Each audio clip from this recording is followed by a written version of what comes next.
Ya Allah. Piye? Ternyata Kanjeng Nabi kayak begitu ya. Iya makanya. Pokoknya orang kalau nggak ngaji burda, kayak belum kenal Rasulullah perasaan saya. Gak kenal Kanjeng Nabi. Kalau Rasulullah nggak kenal, terus gimana mau kenal sama Allah? Pintu bisa kenal sama Allah tuh harus kenal dengan Rasulullah dulu. Gak bisa. Nah maka kita buka pintu hati kita untuk kita resapi untaian di dalam kita syair burdah ini, karena di sini Masya Allah, Kanjeng Nabi sampai seperti itu. Sekarang ada yang bertanya, bagaimana itu? Nabi kan diutus belakangan, kok bisa dikatakan bahwasanya seluruh mukjizat para rasul terdahulu mulai zaman Nabi Adam sampai yang terakhir Nabi Isa, kok bisa mukjizat yang muncul dari mereka semua dari Nabi? Padahal Nabi diutus belakangan. Kata Imam Bajuri, beliau mengatakan karena Nabi SAW itu nurnya diciptakan awal, maka seluruh kebaikan yang punya nisbat kepada agama itu berasal dari nurnya Nabi SAW. Jadi Nabi itu nur pertama. Maka dalam suatu hadis riwayat Tirmizi, Nabi SAW bersabda, aku adalah awalnya Nabi.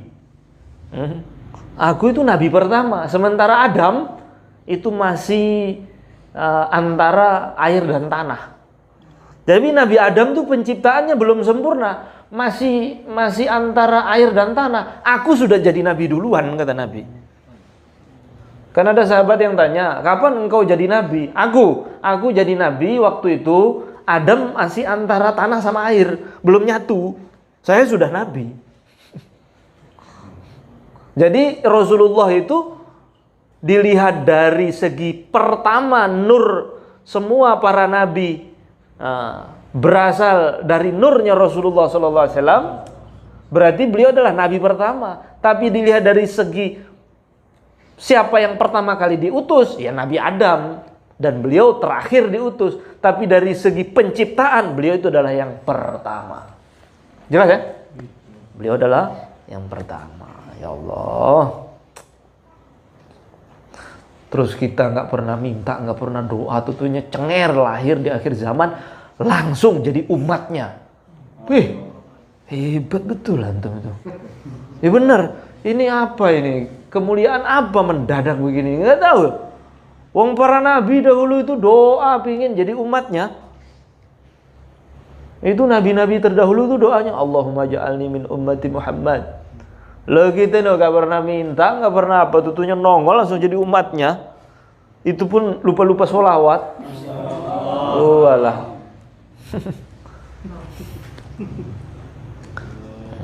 Jadi nabi itu pertama.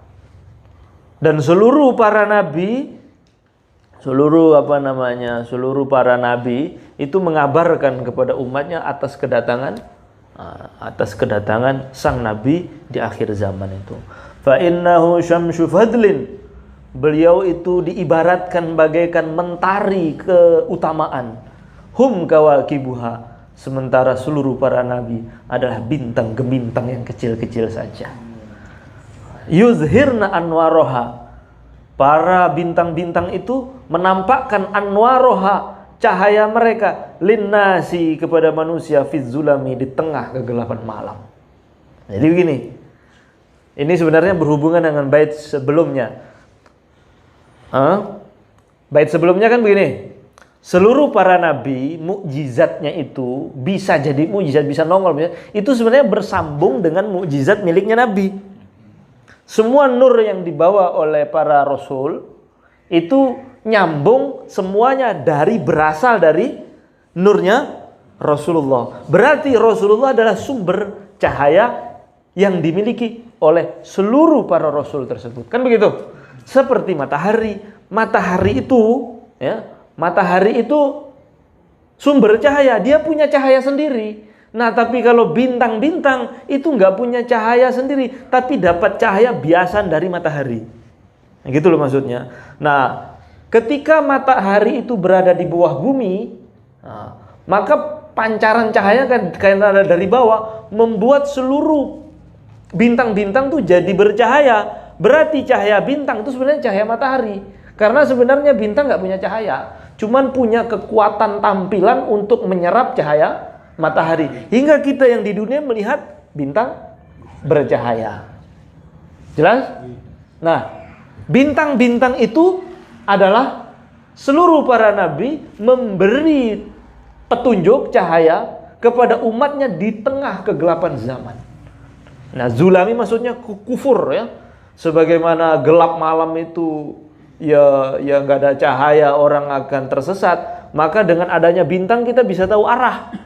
Maka seperti itulah seluruh para nabi diibaratkan bintang-bintang yang bersinar kepada manusia di zaman mereka masing-masing, fizzulami, di tengah kegelapan kekufuran. Jadi orang tuh bisa selamat dari kekufuran karena bisa melihat bintang-bintang itu. Nah, bintang tuh nggak punya cahaya. Cahayanya dari mana? Dari matahari yang di bawah bumi ini. Nanti ketika matahari ini terbit, ya, seluruh cahaya bintang tuh hilang, kalah, karena ini asalnya. Oleh karena itu ketika Nabi SAW diutus, maka syariat beliau menghapus seluruh syariat yang ada di dunia ini. Karena kalah, ini asalnya. Maka Nabi SAW bersabda, "Lau kana Musa hayyan la wasi'ahu illa tibai." Seandainya Musa hidup di zaman saya, nggak akan selamat dia kecuali ikut saya. Nggak akan selamat ikut saya. Karena semua yang dibawa Nabi Musa, belah lautan, tongkat jadi ular, itu nyambungnya sama nurnya Rasulullah Sallallahu Alaihi Wasallam. Nah, gimana? Luar biasa sangat. Allahumma sholli wa sallim ala sayyidina Muhammad. Yuzhirna anwaraha linnasi fi zulami.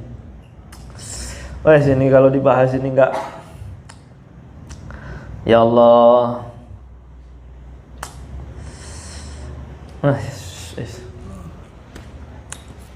Lebih oke ya. Ini saya kadang bingung menjelaskannya itu. Nah, berarti kesimpulannya, ulama mengambil kesimpulan dari potongan bait syair ini menunjukkan zahir bait ini bahwasanya kalau seluruh para nabi menjadi utusan Allah di setiap zaman, sejak zaman Nabi Adam sampai Nabi Isa, itu semua mukjizat yang mereka bawa, keutamaan yang mereka bawa dari nurnya Rasulullah, berarti Rasulullah itu diutus kepada seluruh umat. Gitu.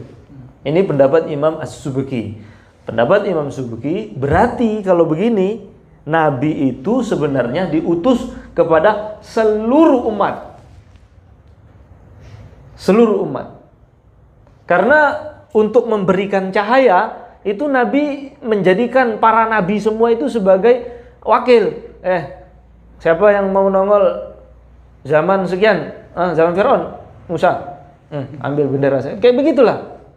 Jadi itu semua bawa benderanya Nabi. Jadi intinya seluruh umat dari zaman ke zaman yang para nabi diutus kepada umat tersebut sebenarnya umat Rasulullah. Tapi yang dipimpin sendiri oleh beliau diberi di akhir. Dan kita salah satunya. Bayangkan itu. Alangkah beruntungnya kita jadi umat Nabi ini.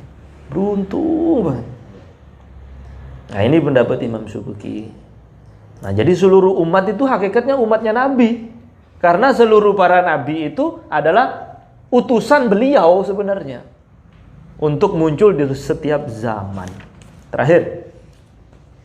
Akrim bi khalqi nabiyyin zanahu khuluqun. Ini akrim ini kalau dalam ilmu nahwu fi'il amr bermakna ta'ajjub. Fi'ilnya amr tapi maknanya ikhbar, khobar. Akrim bi khalqi nabiyyin zanahu khuluqun. Aduhai, betapa mulianya penciptaan. Akrim bi khalqi nabiyyin. Oh, alangkah mulianya sosok sang nabi ini. Zanahu khuluqun, satu sosok yang dihiasi oleh berbagai macam akhlak yang mulia. Bil husni mustamilin, dengan kebaikan yang melingkupi segalanya, bil bishri muttasimi, dengan membawa ciri khas wajah yang selalu sumringah. Jadi Nabi itu kalau bertemu dengan siapapun sumringah terus. Wajahnya itu berseri-seri. Seperti apa tuh, Bib? Tunggu. Pembatas kita untuk bertemu dengan beliau hanya tirainya tipis, mati. Nah, gitu. Itu aja. Mati. Khusus mati para ahli sholawat. Karena di dalam suatu riwayat, barang siapa yang membaca, kata para ulama, barang siapa yang membaca sholawat Aliul Qadar, Allahumma sholli wa sallim ala Sayyidina Muhammadin Nabil Ummi al-Aliul Qadar al-Azimil Jah wa ala alihi wa sahbihi wa sallim. Ini sholawat ini saya ambil ijazahnya dari Kiai Maksum Surya NU Ponorogo. Beliau murid kesayangannya Sayyid Ahmad Muhajir Sidosremo. Sayyid Ahmad Muhajir Sidosremo. Itu ijazah yang jadi saya. Dan saya ijazahkan kepada antum semua.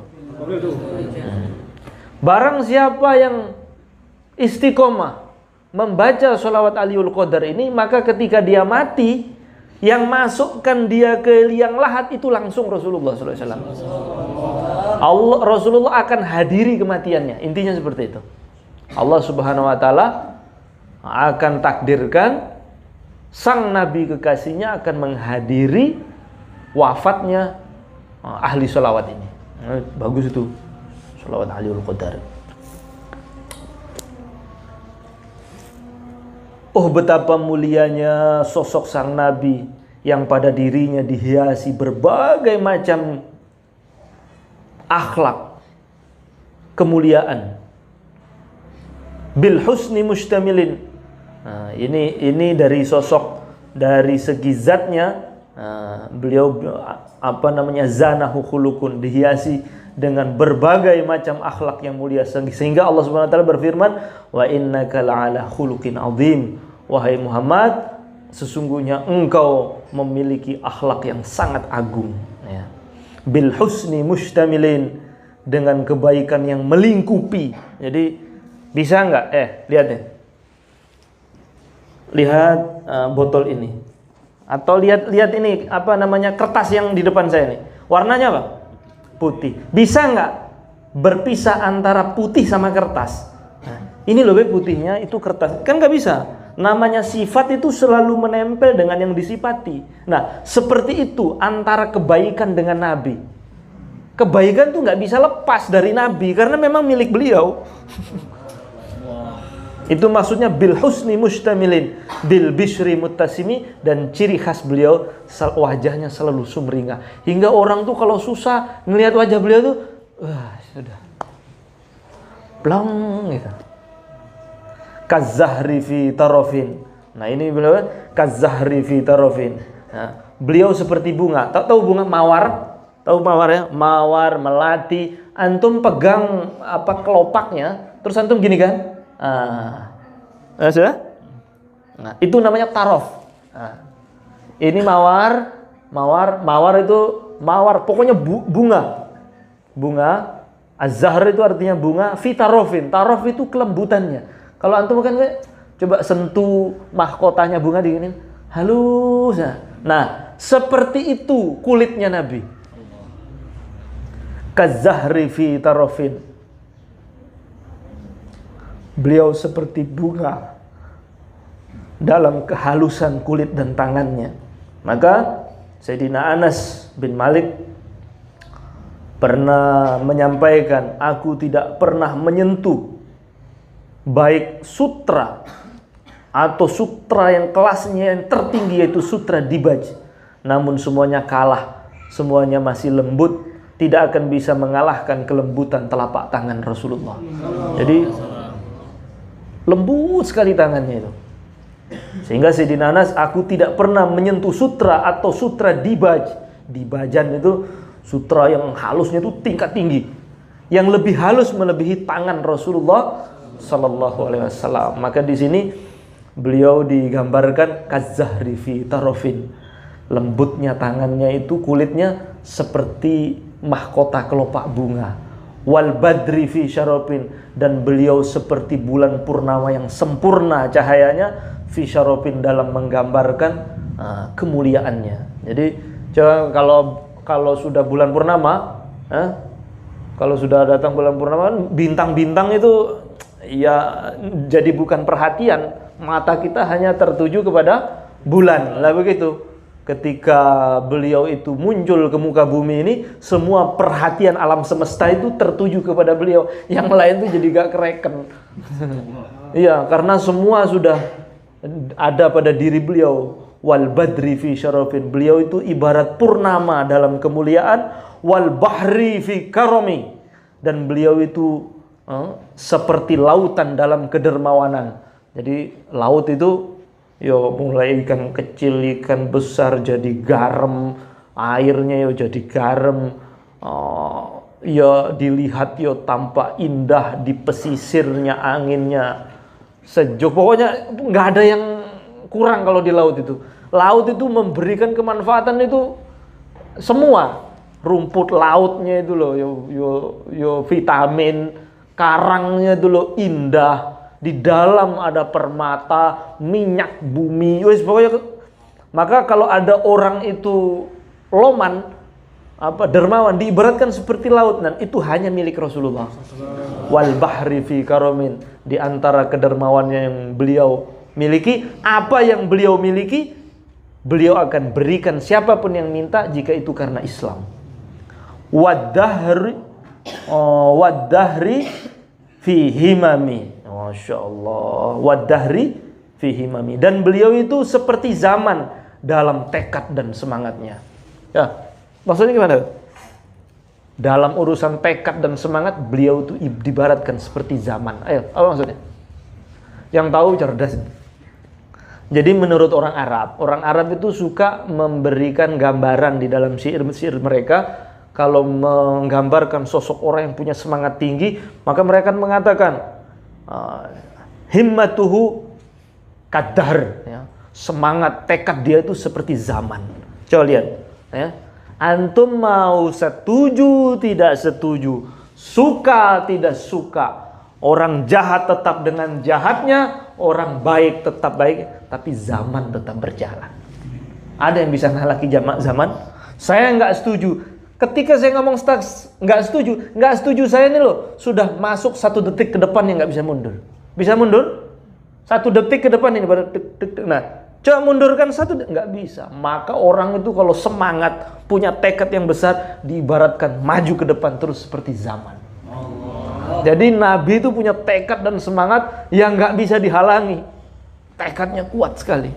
Dia yang diibaratkan seperti zaman. Masya Allah. Famablagul ilmi fihi annahu basharun wa